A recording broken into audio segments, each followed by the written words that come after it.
తెలంగాణలో 213 మంది ఖైదీల విడుదల.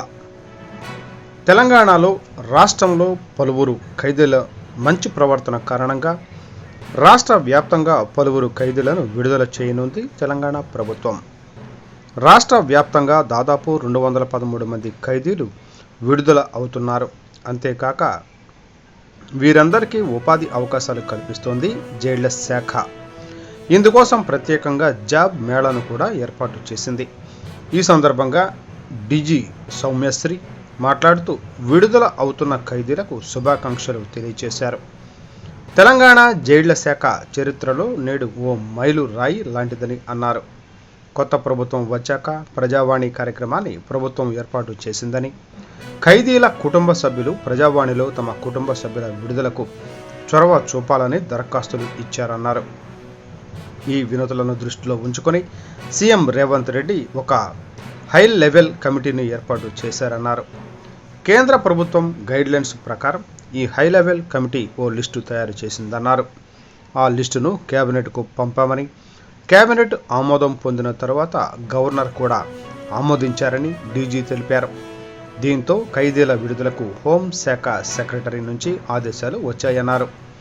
205 మంది యావజ్జీవ కారాగార శిక్ష అనుభవించిన ఖైదీలు, 8 మంది స్వల్పకాలిక శిక్ష పడిన ఖైదీలు నేడు విడుదల అవుతున్నారని డీజీ సౌమ్య మిశ్రా తెలిపారు.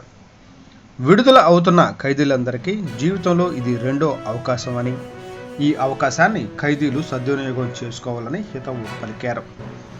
జైళ్లలో కేవలం శిక్ష మాత్రమే కాదు, శిక్షణ కూడా ఇచ్చామన్నారు.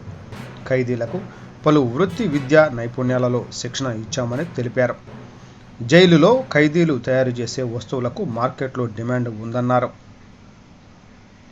జైలుకు వచ్చిన వారిలో నిరక్షరాస్యులను సైతం అక్షరాస్యులుగా మార్చామన్నారు. జైలులో చదువుకొని కొందరు ఖైదీలు పట్టభద్రులు అయ్యారని, గోల్డ్ మెడల్ కూడా సాధించారని డీజీ చెప్పారు. కాగా ఖైదీలు విడుదల అయ్యాక వారికి ఉపాధి ఎలా అనే అంశంపై సీఎం, గవర్నర్ అడిగారని డీజీ సౌమ్య మిశ్రా తెలిపారు. 70 మంది ఖైదీలకు జైళ్ల శాఖ ఆధ్వర్యంలో నడుస్తున్న పెట్రోలు బంకుల్లో ఉపాధి కల్పించామన్నారు. శిక్ష కాలంలో ఇస్తున్న జీతం కంటే ఎక్కువ జీతం ఇస్తున్నామని తెలిపారు. 3 మహిళా ఖైదీలకు జైళ్ల శాఖ స్టోర్లలో ఉద్యోగాలు ఇచ్చామని డీజీ తెలిపారు. ఇప్పటి వరకు విడుదల అయిన ఖైదీలలో 3వ వంతు ఖైదీలకు ఉపాధి కల్పించామని వివరించారు. అంతేకాదు, జైలు నుంచి విడుదల అయ్యాక ఉపాధి దొరక్కపోతే ఖైదీలు తమను సంప్రదించవచ్చని, ఉపాధి కల్పించే ప్రయత్నం చేస్తామని డీజీ సౌమ్య మిశ్రా తెలిపారు.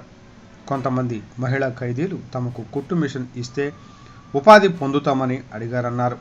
అడిగిన వారందరికీ కుట్టు మిషన్లు పంపిణీ చేస్తున్నామని తెలిపారు. విడుదలైన ఖైదీలను మంచి పౌరులుగా ఉండి సమాజ సేవలో పాలు పంచుకోవాలని సూచించారు.